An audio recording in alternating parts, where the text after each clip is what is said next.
Welcome to the North American Trapper today. I get the opportunity to head to the Adirondacks in New York with Ed Dakin, who is the former trapping partner of Johnny Thorpe. And ultimately, Eddie said to me, he's like, hey, you want to come up and go after some critters with me this year on Johnny's old line? And I said, absolutely. So we're heading up this week and we're going to go after the Fisher.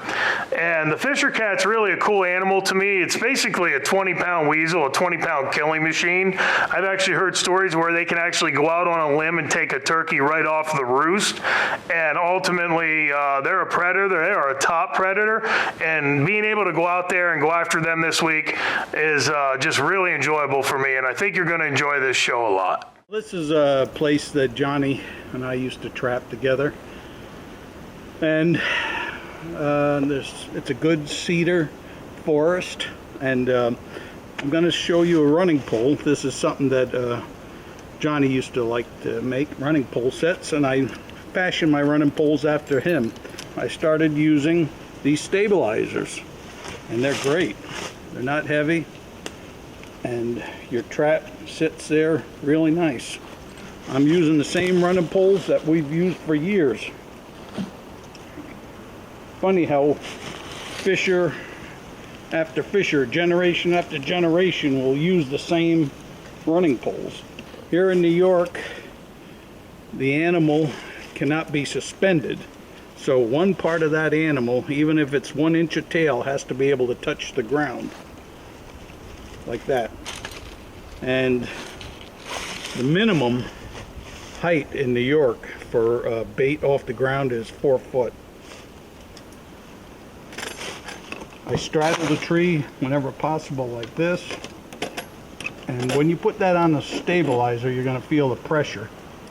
So you got to exert a little pressure, flip that latch over. When you take these safeties off, make sure you're behind that in case that thing springs and shoots forward and hits you in the face. So I guess it happened to him enough times where he stopped doing that, like that.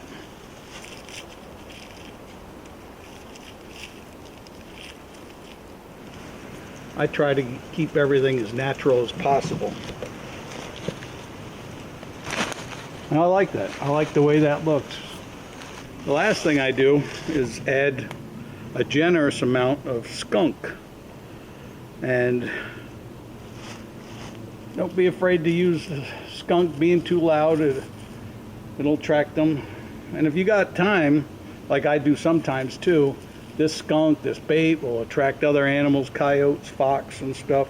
And I'll a lot of times put a dirt hole in somewhere else in the area. Just to finish, I wanted to mention that the diameter of your running pole should be the same width as your conibear, as a rule of thumb. That so the animal won't run around it or up at the behind it, and clear off any limbs that he can use to climb up there. And make sure there are no other trees leaning against the running pole that he might use as a ladder to get to that bait.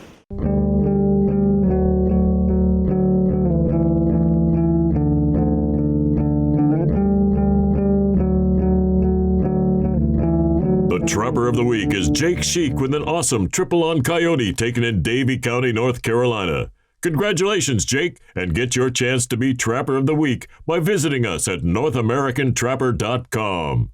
Handling nest raiders is our specialty, and you can become the steward of your own land with our North American Trapper scent package, which includes our Coonbuster DP bait and magnet trailing scent. Our sweet-scented trailer will draw them in, where our Coonbuster will then take over, and its soaked crawfish essence will entice those nest raiders to work the trap consistently. Look no further than our North American Trapper Combo scent package for all your predation control needs. North American Trapper. Proven products. Proven conservation. Welcome back to Duke Trap's presentation of North American Trapper with Alan Probst. We're up here in the hemlock forest. We're up a little bit in height here in the mountains. It's a warm day, warmer than I like, but we did have a snow that recently came through, and that got the Fisher running. Okay, so we're going to get a little closer to this guy. Whew. I like the angle of that running pole right there. That's the angle I like, and It's not too far off the ground, but he's got to be able to touch the ground, and that is a beauty. Really nice fur. And that's the way I like to hit him too, right over the skull. I don't like to suitcase him. So, yeah, he's nice. He didn't bother him long. Nice big male. I'm using beaver carcass from a nuisance beaver job and a little skunk essence. That's what I got on there. So we'll get this fisher out of here and we'll make the reset. I've trapped this area before. There's snowshoes in this section of wood. It's pretty dense. It doesn't have to be this dense for fisher, but it's always been good to me. So that's why I'll take turns 1 year on, 1 year off, setting it so as not to hurt the population too much. It's a beautiful fisher. And this is an old Northwoods trap I'm using. I've had him for a long time. That is a nice fisher. Really nice. That is a nice big male. Ugh. It's heavier than I thought. Whoa, he's a beauty. Sadly, he won't bring the money they used to bring. But boy, that's a nice silky fur. Big male. Yep. I love to collect the scent glands off these too. Boy, there's no better lure than fisher glands, I'll tell you. Really nice. We'll reset this 220 Northwoods I'm using, and you notice I talked about earlier, I'm a big believer in these KB stabilizers because this tree is still alive and it'll be here a long time. And I can use it over and over again. I always have my triggers to the front. I like to hit them right in the head as soon as they come through. Just like that. Make sure your safeties are on. It can be a little strenuous.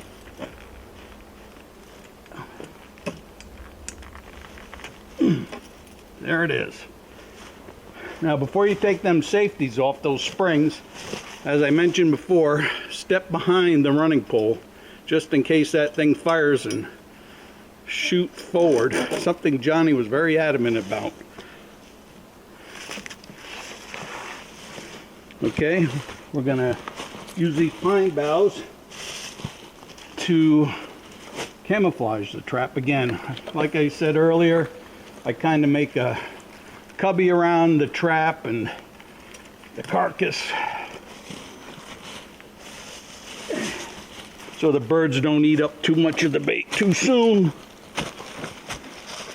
We're coming into another spot I've trapped many times over the years. It looks like we got ourselves a nice female fisher here. Caught him in a dirt hole set, and that's kind of like the norm. I try to prepare for coyote, fisher, fox, but looks like a nice little female. This is a dirt hole set that I've made for coyote, but fully expected to catch a fisher here as well, especially in the early part of the season. We're on the side of a big mountain here with a spring running through it. Fisher love to go through these hemlocks, and they'll follow those springs looking for little frogs and little animals, whatever they can find. Any old growth forest like this is just great for fisher. And standard dirt hole set, and I use mild lure, a little bit of skunk essence. This part of the Adirondacks it's pretty remote, and there's a lot of fisher to be had here. So we're going to get this taken care of and get moving, because it's starting to get dark and we have more sets to check. Hopefully we'll have a coyote somewhere. Never thought I'd be saying that before, but we should have another coyote. North American Trapper Predation Packages. Get any one of our specific trapping packages that has been ultimately designed to help you become the master predation controller of your farm, ranch, or hunting lease. Control the predators that are costing you time and money, and get out there trapping today with one of our North American Trapper Predation boxes. All of the packages come with the trapping essentials to get you out in the field, plus an instructional DVD that will show you the way. Visit us at NorthAmericanTrapper.com and start breaking dirt today. Welcome back to Duke Trap's presentation of North American Trapper with Alan Probst. Well, we're up here in the Adirondacks, and I'm putting in a Fisher set here. This is a hollow tree. It's got, back in here a ways. This is a natural cubby, and I'm just going to build a place right here to put my trap. And it's probably going to sit real nice right there at the front edge of that. I'm going to use a 1.5 double jaw Duke here with a heavy duty ground talon. There's not much to make in this set, but we have this really nice rock wall right here, and these fishers are going to hunt this rock wall, and we're going to be right in their line of travel, and they know this is here. And that's one of the things I wanted to mention.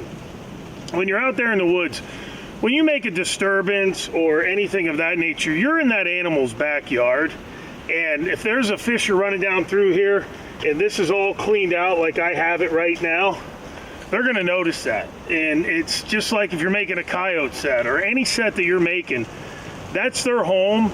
They're going to be aware of all those different disturbances. So just making some disturbance here is going to catch the eye of any fisher that's running on this wall hunting. But we're going to get this stake in the ground, and then we're going to get our trap bedded in there properly. Got that ground talon in there. Give it a pull, set it right there. Make sure they can't pull that out. And then we're just going to put this trap right here, guarding this hole. And I'm going to use some of this moss and dirt that I dug up here, and that's going to bed that trap in there as good as I can. As I've said, whether it's canine trapping or coon trapping in water, it doesn't matter. You want to do as good as you can bedding that trap, so if they step anywhere, there's no movement whatsoever. That trap's in there pretty good. Cover that up, and when they come up through here and work up over there, that's right where we want it, right there. Got that covered up good.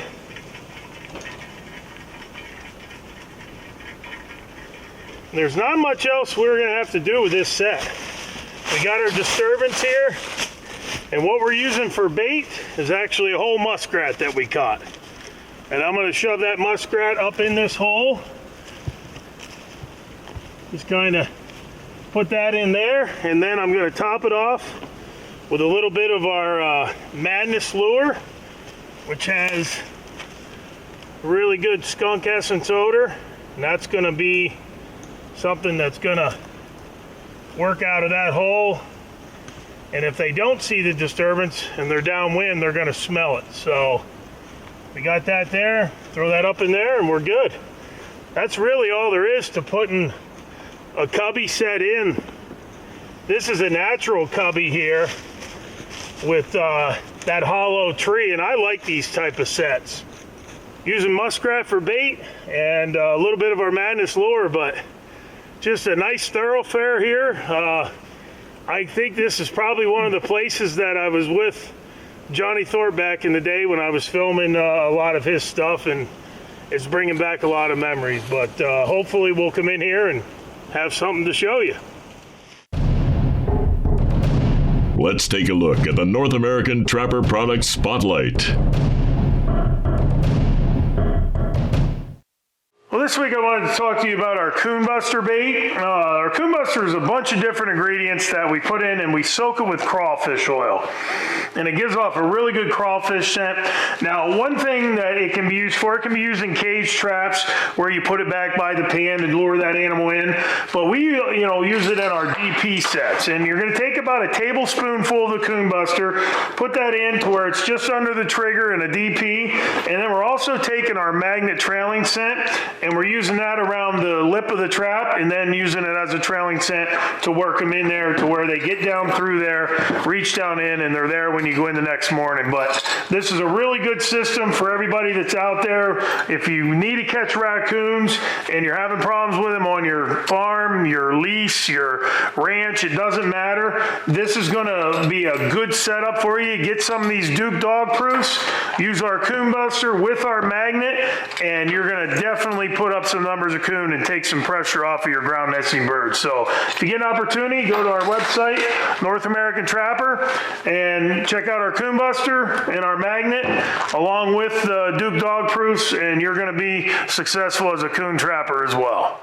You need to have faith in the baits and lures piquing the curiosity of those at large predators. North American Trapper has you covered on your quest with our skunk-based Madness, crawfish-based Coon Buster, fish-based Reaper, and our meat-based Mountain Man. North American Trapper baits and lures are all multi-layered and proven to help you become the best predation trapper that you can be. Take back control of the ecosystem that is yours and get our scent bundle at NorthAmericanTrapper.com for the next time you're out breaking dirt on the line. Welcome back to Duke Trap's presentation of North American Trapper with Alan Probst. We got ourselves another fisher. That trap just hit him just right. He didn't struggle too much or move too much. He's right there.